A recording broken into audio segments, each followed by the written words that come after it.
Hello beautiful people, welcome again to my video. Serial Collect here.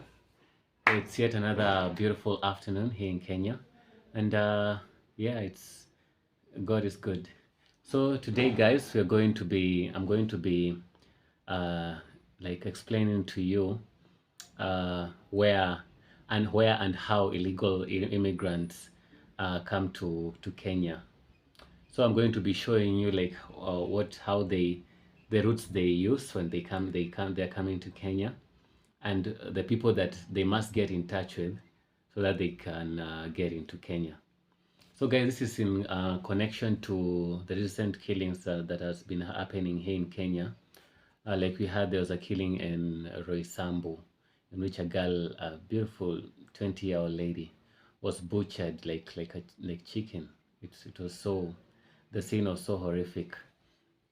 So the police have found out that this guy wasn't even a Kenyan; he was a foreign national, and this thing has been happening. Has been happening so many times in Kenya. It's just that social media, things like TikTok, Facebook, have come such that these things cannot be hidden anymore because of social media and all these other things that can spread information really fast, like bushfire. So, guys, this is the first thing that the first thing that they use when they want to come to Kenya. First, number one is fake passports.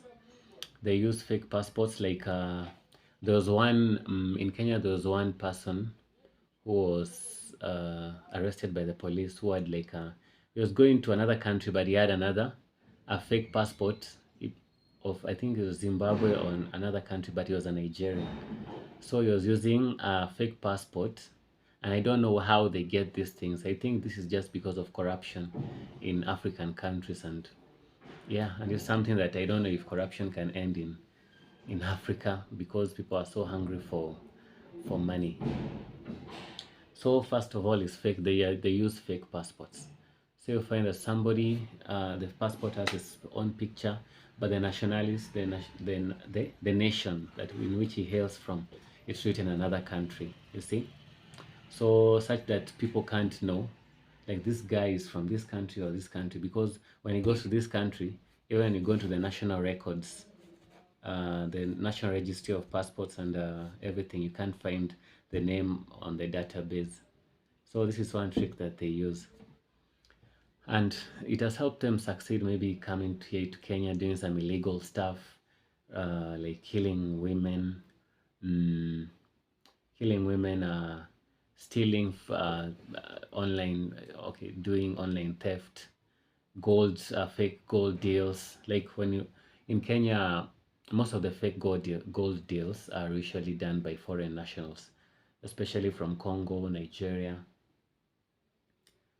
There's this Congo Brazzaville, yeah, and so that is one, fake passports. Another thing that they use, they collude with officials, maybe from the customs department.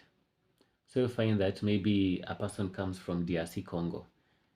So because of the East African community, and I think DRC Congo is part of the East African community here in Kenya. So you find that a DRC person, a DRC nationalist, what I can say, like a person from the DRC can just take a bus and then come to Uganda, and then directly from Uganda to Kenya, even without using a passport. And this is something that goes on even when you go to border between Kenya and Tanzania, border between Kenya and Uganda.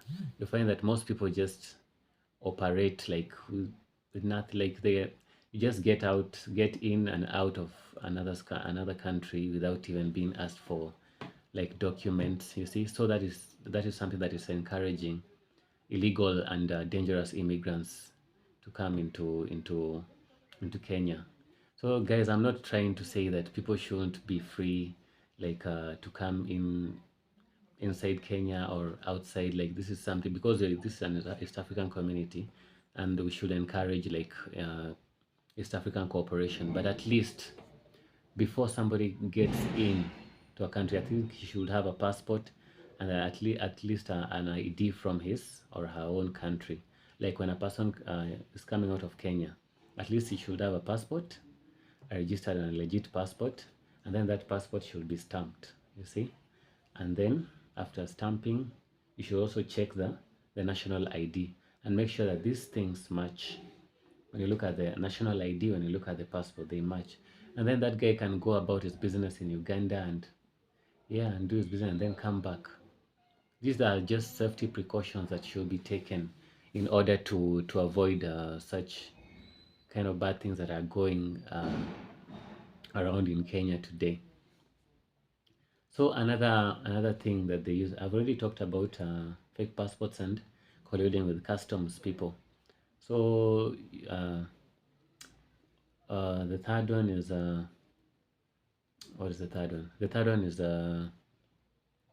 taking to okay, finding like luring. Most of them, like you find them, they lure women into traps, like romantic traps. Especially this applies to Nigerian men. Like you find that most Kenyan men believe that Nigerian men are, maybe they have money or something, but you find that most of them that come here, maybe they're scammers and they just want your money. They don't want to give you money. So being a greedy woman, you accept this guy and then you think that you'll get more from him. So it tells you that there's a deal that is coming, that it's good, and it has like 10 million, like you'll get 10 million if you give me 1 million shillings to complete my deal. And then just like that, you find that this guy is nowhere to be seen. This is something that has happened to very many women in Kenya, especially rich women in Westlands Kilimani, rich single women who are in their 35, who are in their 30s, maybe 35 to 40 years old. So yeah, so those are I think the four things that happen. And another one, the fifth one is colluding with the police with the police. So we find that in Kenya, most police officers are underpaid, and this is something that I'm not going to hide. They should the police people, the police officers in Kenya are not paid well. And this is something that the Kenyan government should look into, so that to avoid this kind of things. Because maybe a police officer is paid 19,000 or 18,000. He has a child who is going to school, maybe in high school. He has another child, maybe in primary. Why do you expect this guy? And I'm not giving an excuse for corruption, but I find that this guy is maybe tempted to get into corruption and doing dirty deals. That's why you find deals like drug deals, still this bad things that happen because the police are getting handouts. Maybe they are given what are they called, protection fees every month. Maybe 19,000 plus a protection fee of maybe 100,000 every month.